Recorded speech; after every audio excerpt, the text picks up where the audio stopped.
What's up, Internet? It's the Nerd of the Nave back with another episode of some Grim Dawn. Been playing a little bit. Well, I haven't been recording, so I'm up to level 30 now. It's been a little while since I did a bit of a character inspection, so you guys can kind of catch up where I'm at. So in terms of the build, really only two abilities I got are Fire Strike, and I've maxed out Mortar Trap. Which is the thing, it just sets a little mortar on the ground and launches stuff without me having to do anything, which is pretty nice. And then I've been maxing out the Static Strike, which is further upgrading Fire Strike to add, a lightning damage to the attack. So that's pretty cool. And then I got that Arcovian advantage maxed out. In terms of devotions, finished Owl, finished Viper, and then I recently dropped another point in the Eldritch side because I was getting confusing with my build. I wanted to do. I think I'm going to be playing Spider next. So I got a bunch of devotion points. Now probably the most entertaining part is the gear. The main thing that I got and kind of beefed up is this Tyrant Steel Breech Loading Rifle of Ruin. One has got 35% all damage, physical damage is bad, but I found this Devil Touched Ammo component which you can put on stuff. You can see 30% fire damage, 30% burn damage, 9% chance of 30% all damage, more fire damage, has an additional fire damage proc, so that's super cool. And then obviously got fire damage on my helmet, fire damage on my shoulders, fire damage and burn damage on my gloves, fire damage, burn damage on my boots. So I definitely got a few pieces here that are freaking awesome for the build. So pretty happy with that. And then still just maxing out physique. So survival. And I did some more of these side quests. But I think now I'm ready to just keep pushing the main story. So, to drop in on Smuggler's Pass and keep moving. So, this, like I think I mentioned at the end, maybe it was the end of the second episode or something. I can't remember, that this is like all new to me. So, we'll see what we run into here. You will see there's glitters in the ground that don't have any loot next to them. I finally ended up filtering out all yellow loot now, so I don't even see yellow loot. I just see the green and blue and whatnot, just because it's too much. Well, these are some freaking ogres and trolls and stuff.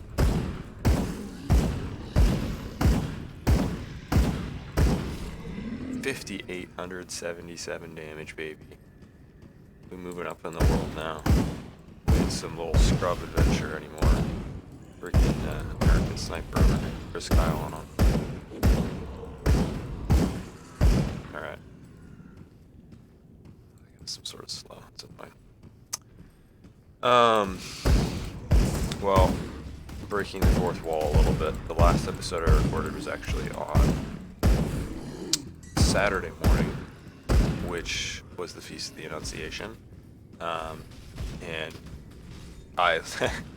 funny enough, I had prayed morning prayer, the Liturgy of the Hours that day, and it definitely was very obvious it was the Feast of the Annunciation. And then we had the video, and I just completely forgot.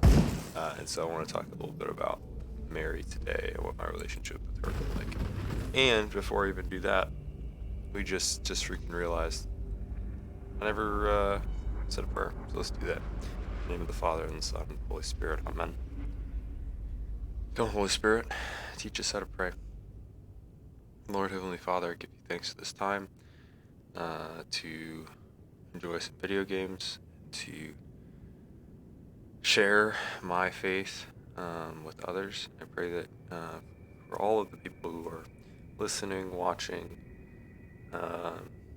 even if it's just popping in for 30 seconds, that you may bless them, be with them, and I entrust all of them to you, into the care of our most blessed Mother, who we ask every day for her intercession, for her maternal love, that she may keep us under her mantle and guide us to our Lord Jesus. Amen. Father, and the Son, and the Holy Spirit.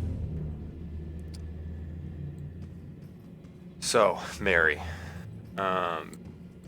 The reason that the Feast of the Annunciation is so important to me is I consecrated myself to Mary last year on the Feast of the Annunciation. I didn't do St. Louis de Montfort's. I did the 33 Days to Morning Glory consecration to Mary, and it was life-changing. I had always been like, the church talks about Mary being important, and I believe that Jesus Christ is truly the Son of God. I believe that he is who he says he is. Therefore, I believe that the Catholic Church is the church that he founded. And that, since it's the church he founded, can I go in here? Oh, no, I don't want to go in there. Since the Catholic Church is the church that he founded,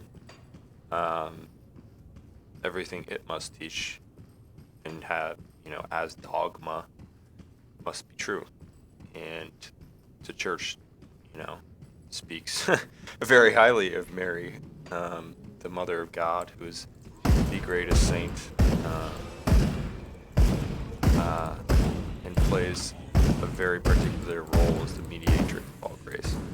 And obviously I didn't even know what that meant before I did my consecration with the mediatrix of all grace meant. And I was just like, I don't get why she's so important. Like, not that I doubted her importance. I never doubted her importance. And that's my point of saying things about Jesus and the church. I was like, the church says she's important, and I believe in the Holy Catholic and Apostolic Church. So, therefore, I believe Mary is important.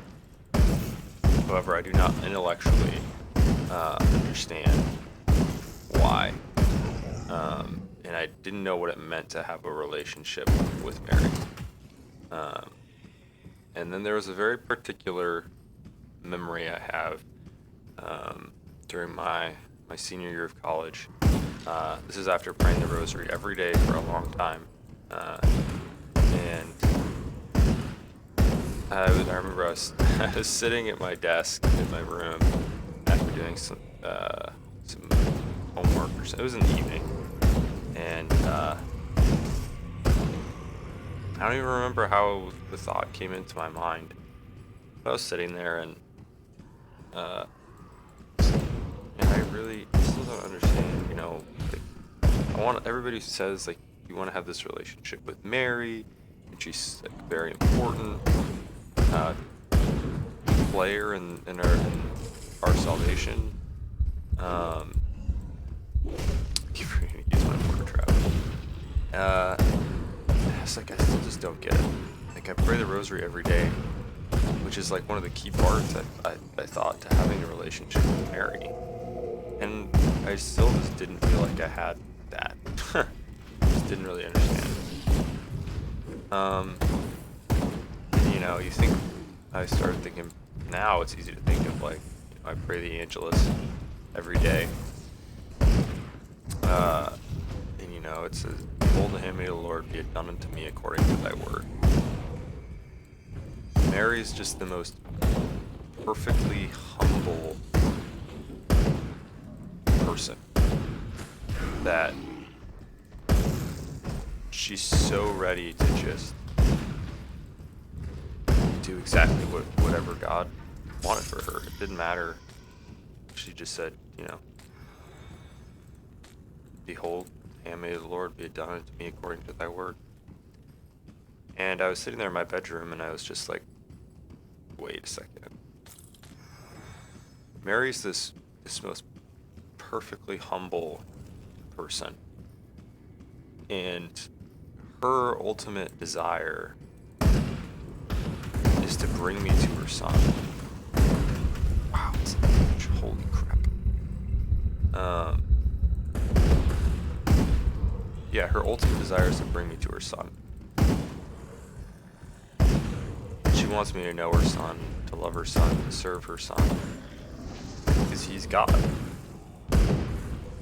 And I thought about that, and I was like, well then, if that's her goal, she's doing it damn well, because when I pray the rosary, I'm thinking about Jesus. I'm thinking about his life. And I was like, wait a second, well, this whole time that I've been trying to build this relationship with Mary and understand who she was, she's just silently working in the background to bring me to her son, and draws absolutely no attention to herself, because she's just so perfectly humble that that's exactly what she wants. And that really blew my world open. Be like, wow, this is one hell of a woman. This is one amazing woman. Greater than any other saint. And that was when I finally began to click.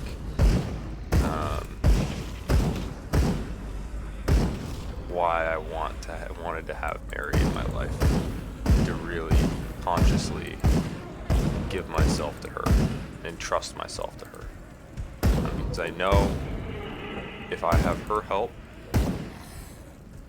she's gonna take me right to Jesus. And I have some Protestant friends, and they're like, I don't understand, you can still just go straight to Jesus. I'm like, yes, it's true. And actually this morning when I was thinking about things I kind of wanted to touch on in this video, the analogy popped into my head of like, I don't know if any of you listeners or whatever remember as a kid, like, well, if it isn't by old, waking up to go to church. My sources are quite good. Well, if it isn't by old, I haven't been entirely. I came upon these refugees. Requests.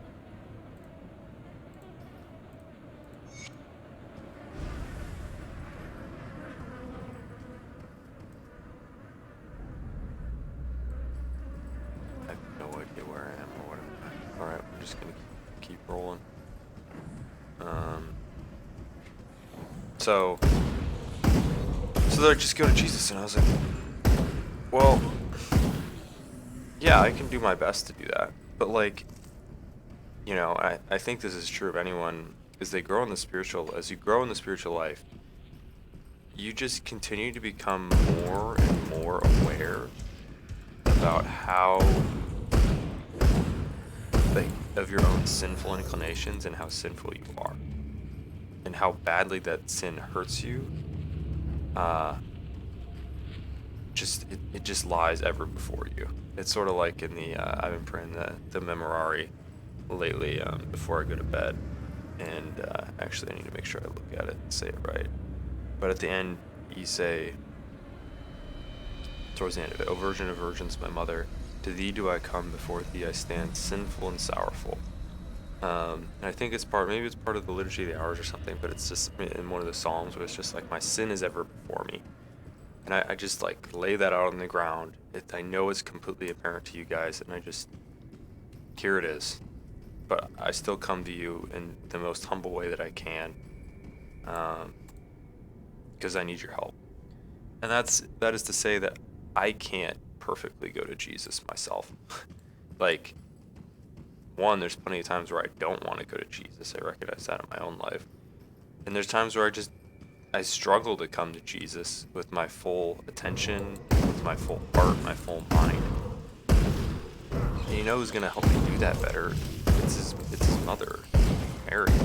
The reason I talk about, hey, do you remember when going back to kind of this analogy, I think when you were a kid and you would be getting ready to go to church on Sunday morning with your family or something,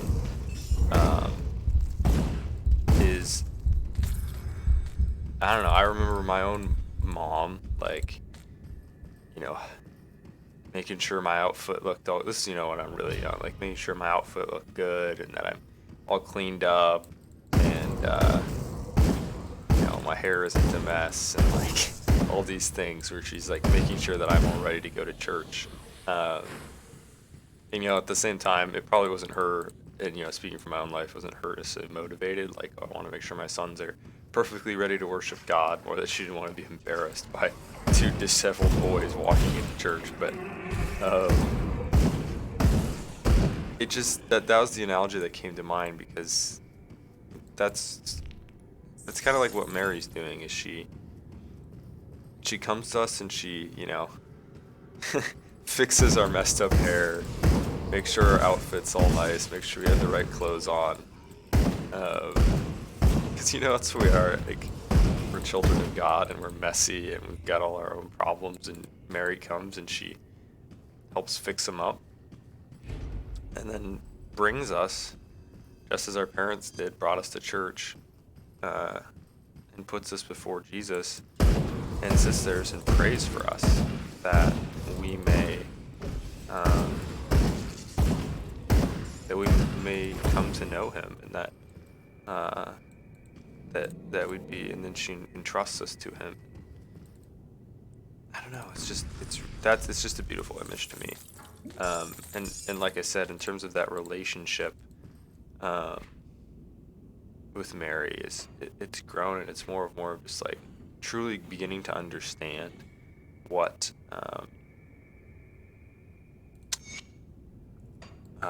meant when Jesus says from the cross, "Son, behold your mother, and mother, behold your son." Oh boy, this is a bit. Down here. Oh, good, there we go. And I think about that. I don't know. It just brings me so much peace to know that the Mother of God is my mother, because of what that said. And like, I think it was JP2. I heard this from somebody. It said something along the lines of like, from when Christ said, "Son, behold your mother, and mother, behold your son," and then it says that the disciple then took her into his home. Oh, this is a beautiful sound. I like this a lot. What happens there is that obviously John then takes Mary into his home, but it's a call to all of us that we need to take Mary into our hearts, to grow in a relationship with her and entrust ourselves to her, because she's the most perfect way that we can come to Jesus. And yeah, so this wasn't all an instant revelation for me, but it was something that took place over time, and now it's so critical to my own spirituality. It's something that I cherish very deeply. The gift of our mother, who's just here to take care of us and sees through all of our messiness as these rotten little kids sometimes, and brings us to her son. One of some of the language that Father Don Calloway uses is asking for Mary to keep us under her mantle. I think I might have said that in the prayer this morning. I love that. I think it's so beautiful that Mary keeps us under her mantle and protects us, and she takes us to Jesus, guides us to Him. So yeah, there's just I have a lot of, in terms of when I spend time in silence and mental prayer, kind of places that I bring myself. Sometimes I'll spend time imagining myself at the foot of the cross, with our Lord crucified. There's times that I'll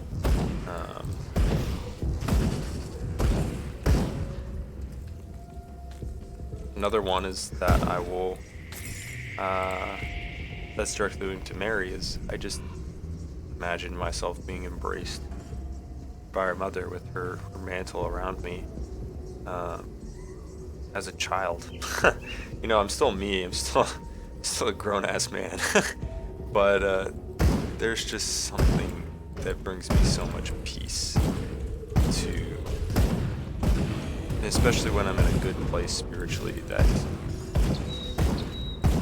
I'm just there, and she's got her mantle around me. I'm protected and I'm safe. That doesn't mean that no bad stuff ever happens, but that I can trust that she's watching over me, that she's making sure that her son can work anything terrible that happens to me for a greater good. And to know that I always have that backup of my most perfect mother watching out for me. It's so beautiful. And it's something I'm so thankful for. What a gift to have a role mother of God as our own mother as well. Like, crazy.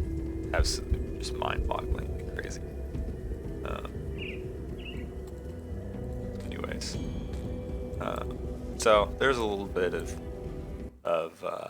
insight into my thoughts and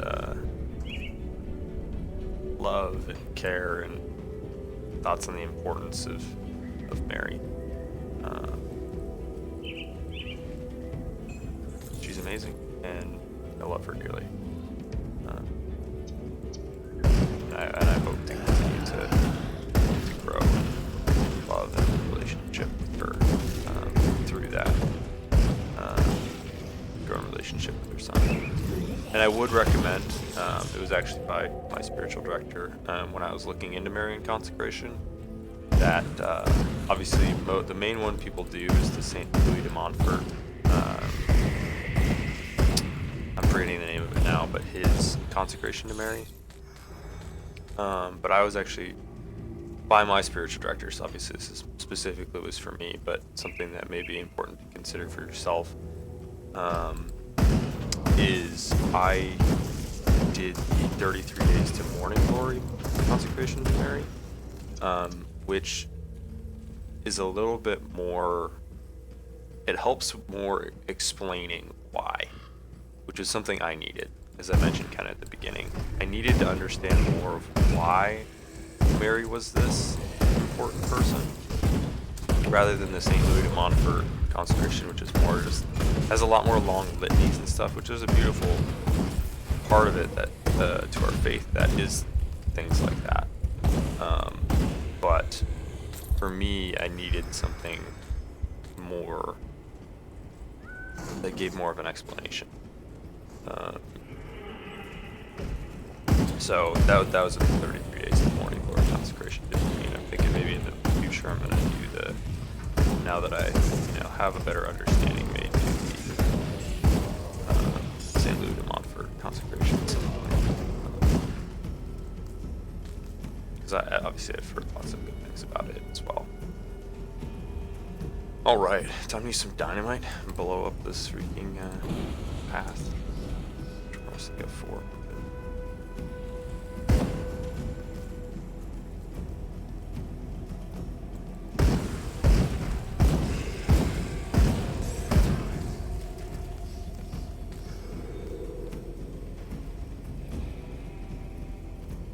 Dark in the woods. I'm really enjoying the scenery in this game. I think they've done a really fantastic job. Fantastic job with the zones and things that you run through in the game. I still don't know if I'm a fan of all this like green, crystal, undead, zombie stuff. I don't know. That's not as much my jam, but I really love these beautiful, colorful forest environments and stuff. I think they're really cool. The developers have done a great job with it.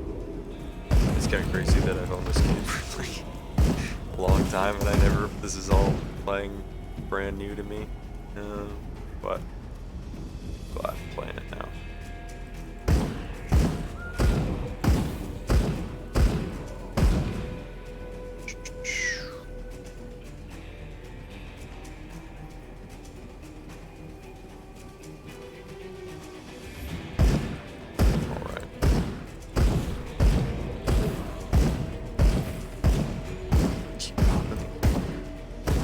Goblin looking guys.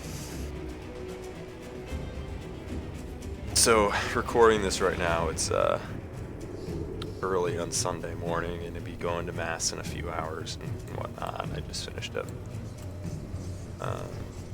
my prayer time. It's like I said, I wake up very early. Wake up at 5 every day, and that's mainly because I have to wake up at 5 to go to work. But I like, it's way easier for me to wake up at 5 during the week, but I just wake up at 5 all the time. So if I'm not doing anything on the weekend, it's gonna keep me up late. I still wake up at 5. And just, obviously I don't work all day on the weekends, but it just helps me. My sleep's good to wake up at the same time every day. So I'm playing some Grim Dawn early in the morning, hanging out.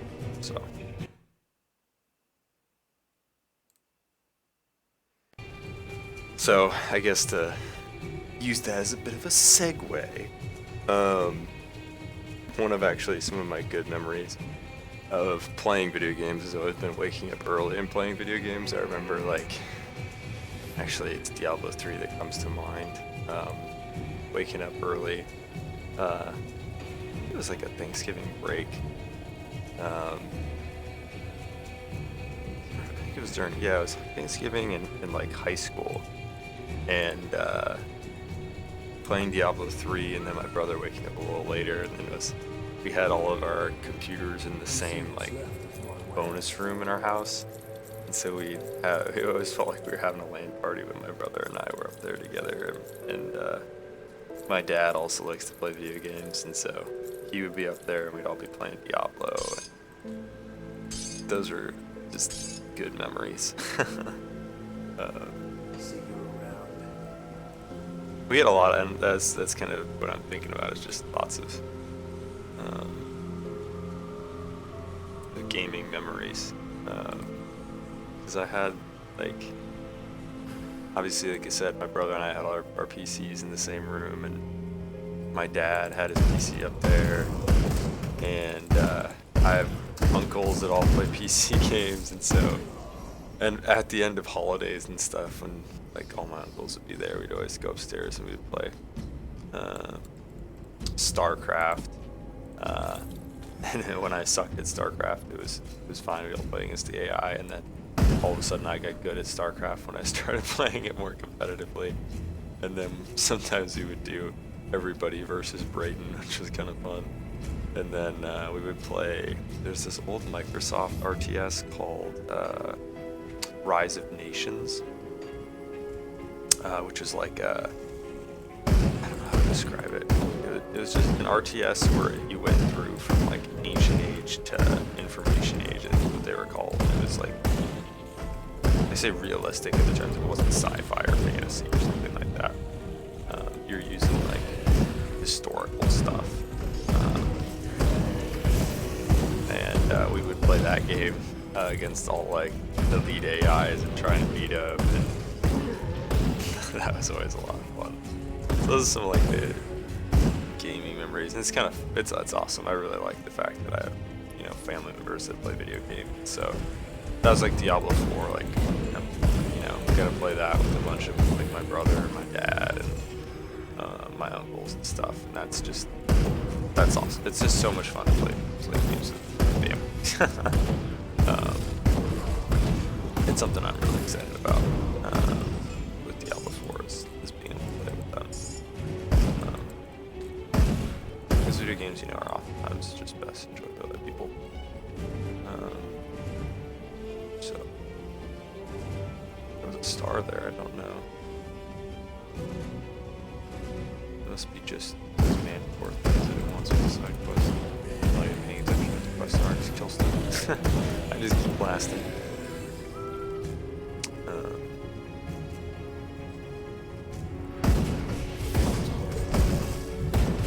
Wow! Just got yeeted and deleted. What the heck? Alright. That happened.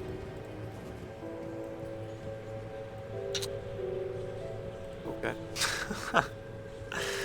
So those are some of my favorite game memories. I remember one of the ones I remember really well was Classic WoW came out, and I wasn't actually playing it when it first came out because I played so much in private servers. Like, I really want to play vanilla WoW 1 to 60 again. I had never made it to 60. I think the highest I made it was like level 50 or something. So that was part of what did it. I was like, I finally got to make it to level 60. and so I made an orc warlock, and I went all the way to 60. I was very proud of myself for that. But it was funny though, because like I mean that was my sophomore year of college when Classic WoW came out, and I was super.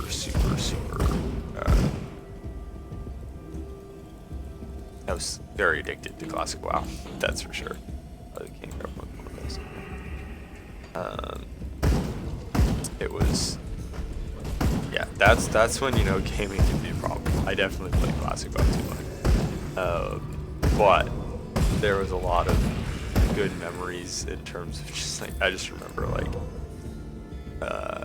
coming back from OChem classes and like rush. It felt like I was a little kid again of how I play video games, and I was just like rushing to get my homework done so I could get on and play Classic WoW. And I remember being in Winter Spring, which is one of the, if you don't play WoW, it's one of the last, it's like highest level zones before you hit max level. And it's this big snowy mountain zone. And I was just there grinding owl bears for hours to get to level 60. And then when I got level 60, I didn't like to raid, so I did a lot of PvP. So my character was never geared super well, I didn't like to raid, but I did Molten Core a few times, which gave me some gear, but it was painful. Just could not stand dealing with people in raids. I was making stupid mistakes, and then 40 people have to do a fight over because they did something stupid. But I wanted to get an epic mount, which for people who don't play Classic WoW, an epic mount, you get a mount at level 40, which is already hard to afford when you're level 40.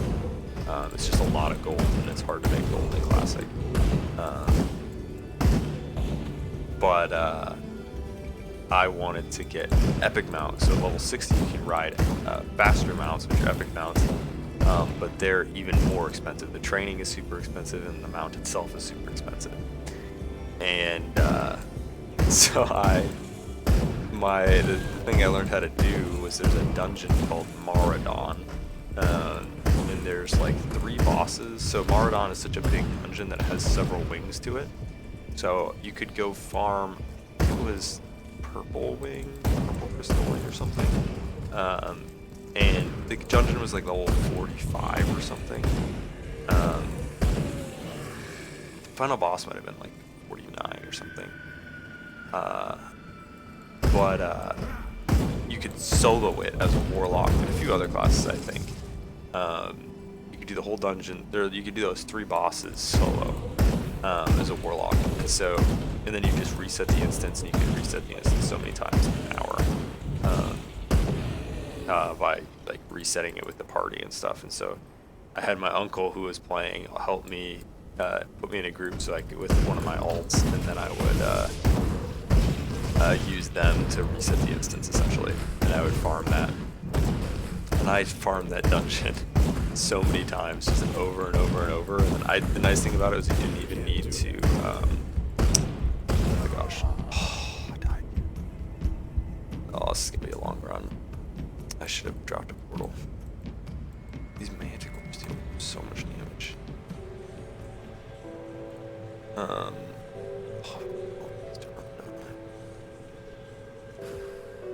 Oh, this is painful.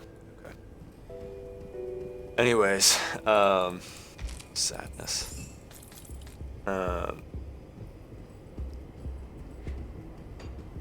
Yeah, so I just grinded Maradon. I remember it was like winter break, and I was just farming Maradon like so much. I can't remember even how long, but there was like several times where I did like 2 or 3 or 4 hours, just doing the same dungeon over and over because I wanted gold to buy my epic mount. And then I remember it was coming up on finals before winter break.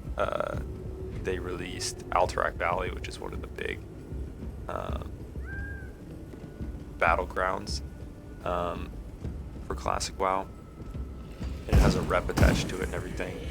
and you can get a unique epic mount if you get to Exalted, and then you buy the mount. Shoot, I'm freaking where I'm going on there.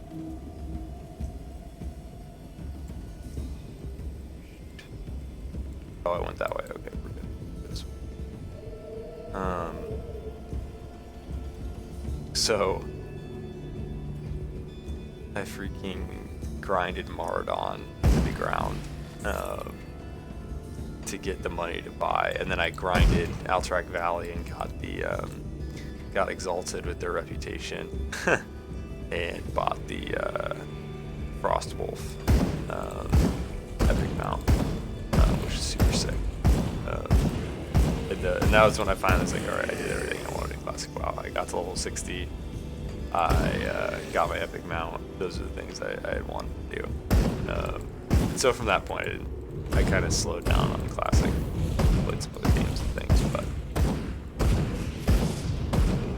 which is crazy, which is why I'm more interested in hardcore now. It's like, well, I enjoyed the journey to 60 more than I enjoyed being 60 in the first place, really. So I was like, you know what? Then I'll just drop the world. Future. There we go. Let's set that back.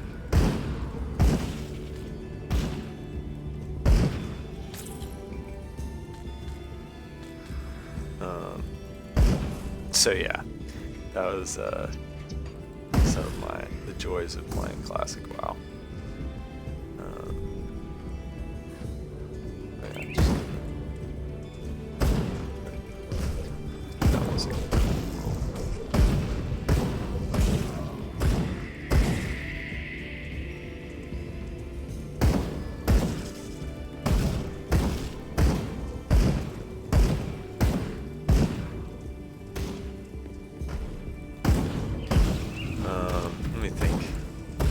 I thought it'd be fun to kind of walk through some of these gaming memories of mine. So I mentioned I like to play League of Legends. I didn't originally play League of Legends. I'd always been a big Blizzard game person, so I never really played. I remember I tried League when it first came out, and I was like, yeah, I know this game. It's not for me. But that was like when I was really young. What the heck just happened? I don't have a weapon equipped. I must have hit my swap button. Yep.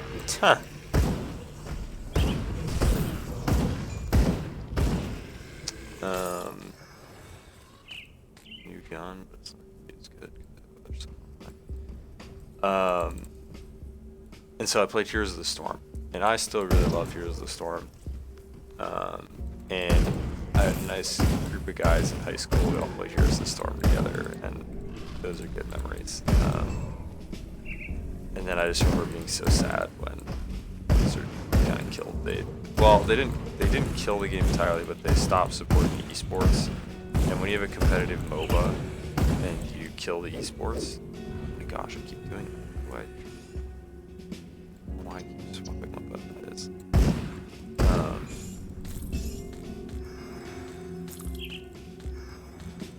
But we would always just we would do rank together because they had a rank team league thing. We would do that.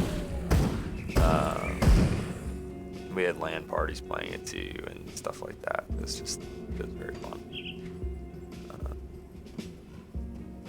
Miss those old days of Heroes of the Storm. Yeah, I have no idea where I'm going. Travel the Homestead through mountains. Oh, that's why. I guess the zone's like off to the side. I have to go back to Prospector Trail. I'm not in Prospector Trail. I was already in mountains. I'm just gonna go back here. Yeah. Prospector Trail. Where's mountains? Oh, I think it was back here.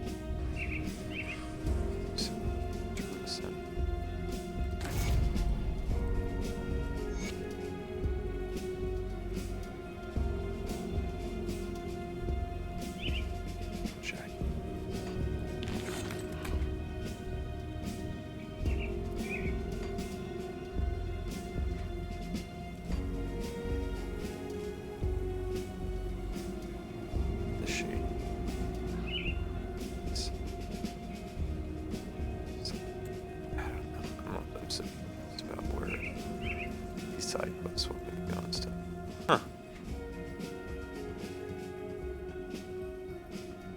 I think the peeps. I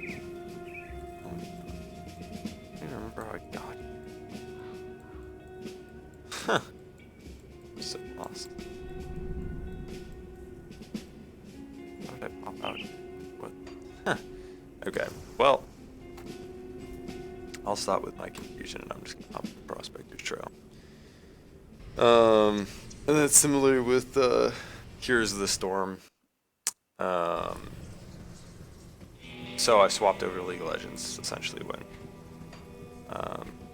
Blizzard killed Heroes of the Storm. Oh, so it was up here that you run into that other thing.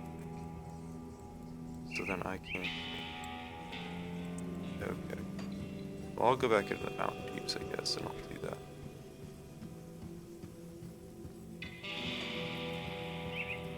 Oh, so you can go to Homestead either. Well, there's this one. Find some Vietnam, so we'll do that. But so I played League of Legends for a while. I started top lane playing Scion because I played tanks in Heroes of the Storm, so I was like, okay, there's tanks in top lane, so I'll play that. So I played a lot of Scion, and then eventually my most played character became Urgot. He was when I started playing ranked. I one-tricked Urgot. And I still love to play Urgot. I got a Smurf I've been playing on, and I never played jungle, so I've actually just been playing jungle Urgot. Because I didn't know how to play jungle, and I was like, why not play a character I know how to play?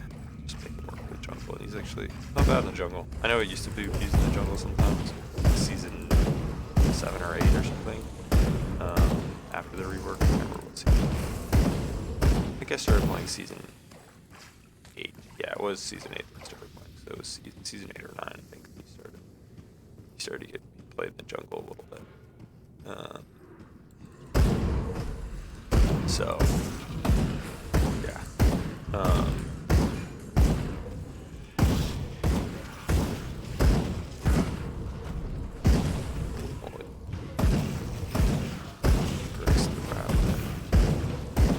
Wow, get a lot of health.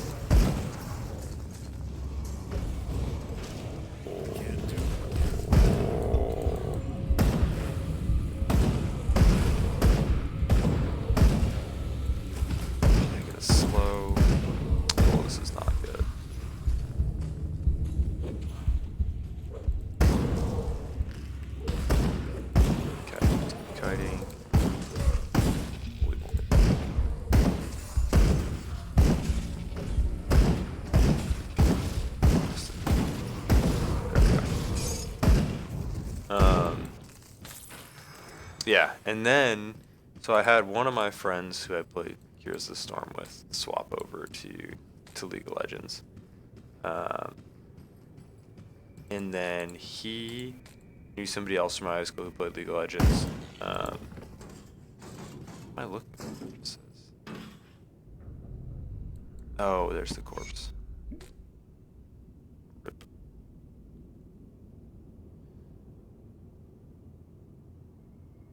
Where's that to figure out now? We're calling taverns. Yeah. 32, there we go.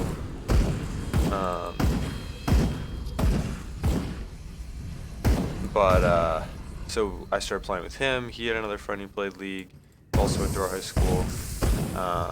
And then he has another person from my high school, and then this is now into college, and one of my other friends knew somebody from college. So soon enough, we had 5 people. And issue was, one of the people I knew who I brought into our little team played top lane also. And so I was like, oh man, now we had like a mid laner, a jungler at the time. Well, so we had a mid laner, 2 junglers, and 2 top laners, essentially. I think is what it was when we made the team. You're like, okay, well, people are going to have to change around what they normally play. Crap, that was close. So, because I liked playing the engaged tank characters, I switched over to support, which sort of made sense. And I fell in love with support, and now it's pretty much what I play. So exclusively. That and jungle sometimes. And then, so my one friend's played top lane, and then my original friend from high school, who I mentioned that had switched over from Heroes of Storm with me, ended up, now it's what he plays, it's bot lane. So, we duoed it up in the bot lane, which is so much more fun, because you just have so much more action playing top lane.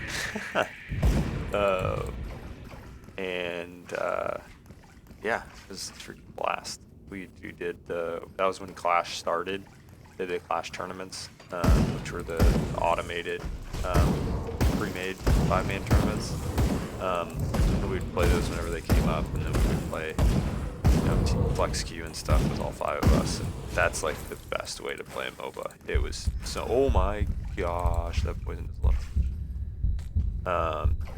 That was, yeah, it's the best way to play a MOBA in my opinion.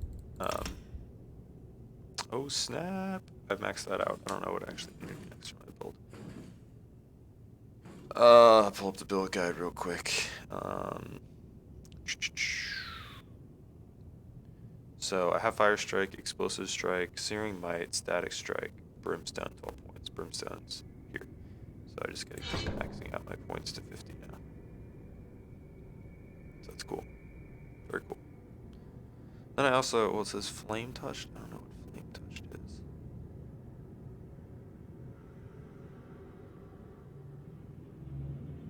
Flame Touched. Where's Flame Touched?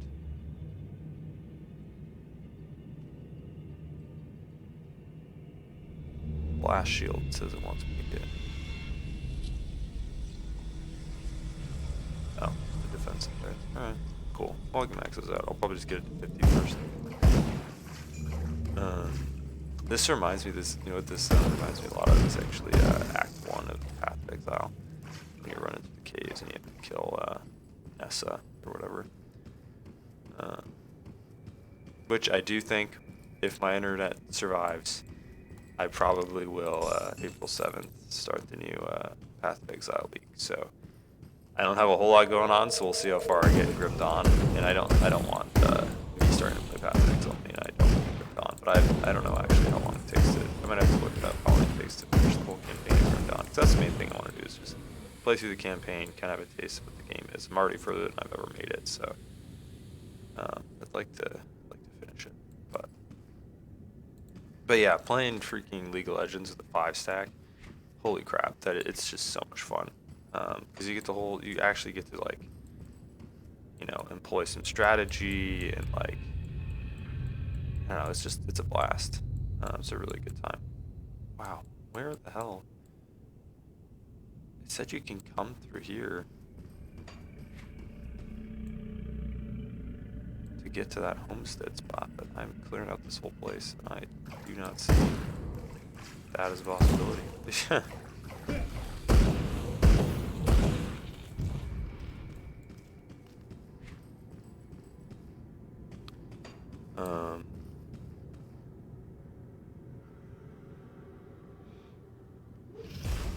But yeah, so if you've never played like a MOBA, if you play MOBAs and you've never played with a 5-stack, like, well, I want to make a 5-stack. It's my 5-stack. It's kind of does play. Not everybody plays anymore. There's one way to get a 5-stack, but I would gladly play with a 5-stack again. If you can make it work, it is the best way to enjoy those games. It's so much fun. Highly recommend. If you can make that happen, to do it. So, well, this video is already coming up on an hour here in a little bit, so I'm gonna try and find a place to tie it off here shortly. But we'll see. I'd like to get to this town, this next town it looks like, but I'm like lost in this place. Because that's the exit. And this must have been the entrance. I don't see pathways going anywhere else. So, oh, it says this is okay, so maybe I didn't need to go back in here, but well.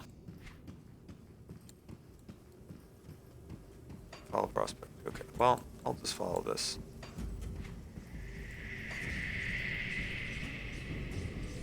I wonder if it just go.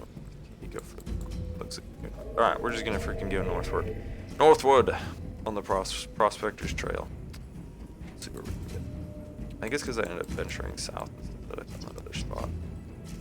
Which is fine, I need the experience in level 32. I've been fighting level 32 mobs when I was level 30, so I'll gladly take some more experience. Let's mow down some gobbos. Oh, I remember popping down this area.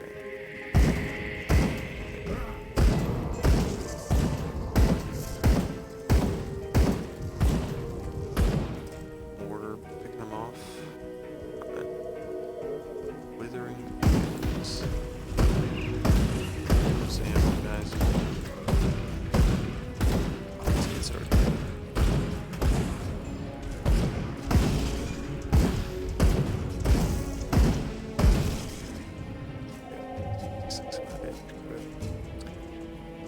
Do some rotten pumpkins, eh? And it's a living scarecrow. Nice.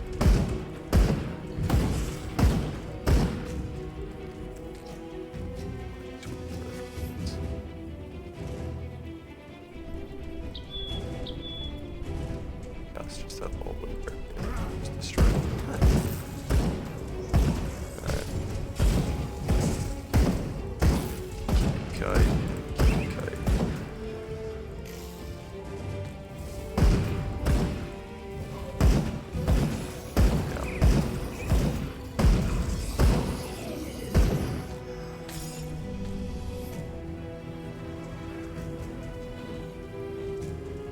They really like their freaking rotten farm animals in this game. There are so many times you just run around and there's just rotting corpses of horses and cows. I don't know if there's been sheep and goats yet, but it's like they're everywhere.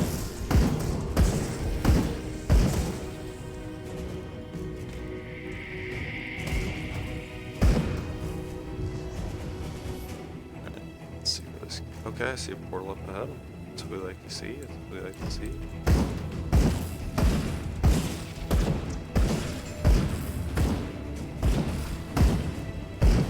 I'm just missing. Alright.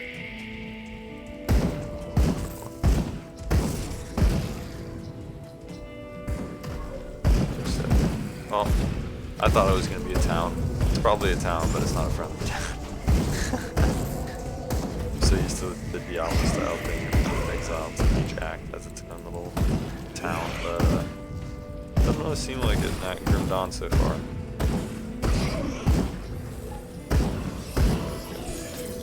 Oh, another boss.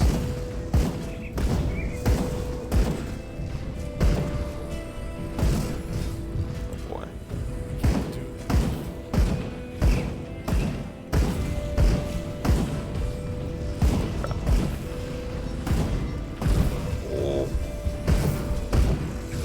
Sketchy. Getting real sketchy. Oh boy. So much fire. Lots of fiery undead. Oh boy. Those guys explode. I can't kill those right next to me.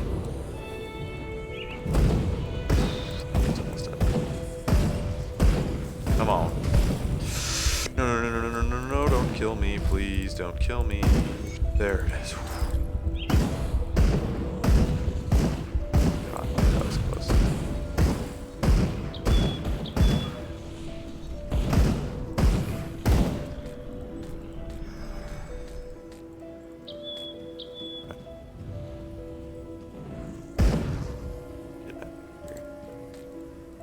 Make sure I click this portal so I have the portal.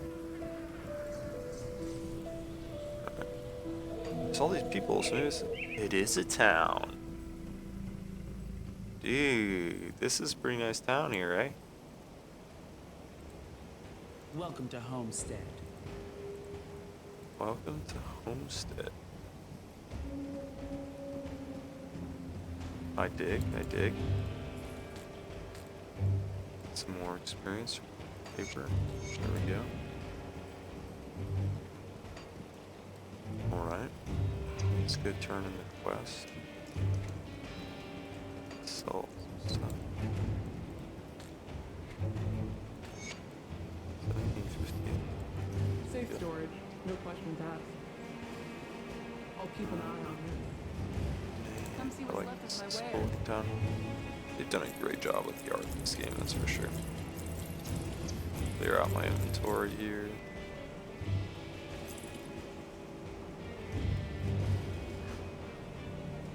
Wait, those.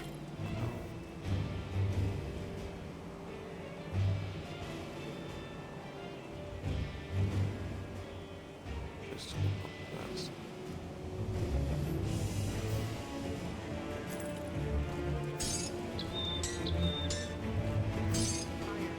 Music's also pretty solid. I have it down pretty quiet, so I don't know if you guys can hear it for long, but it's cool.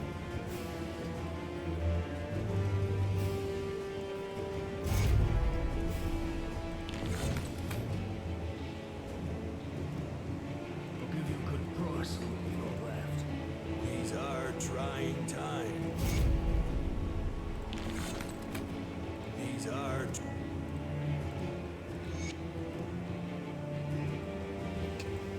Clear stuff out. Turn to Ogre and the Refuge. Dead village.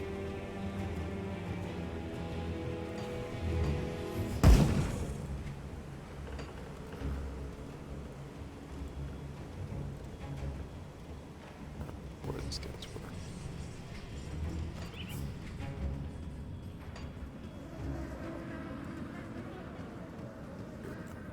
So how do good work?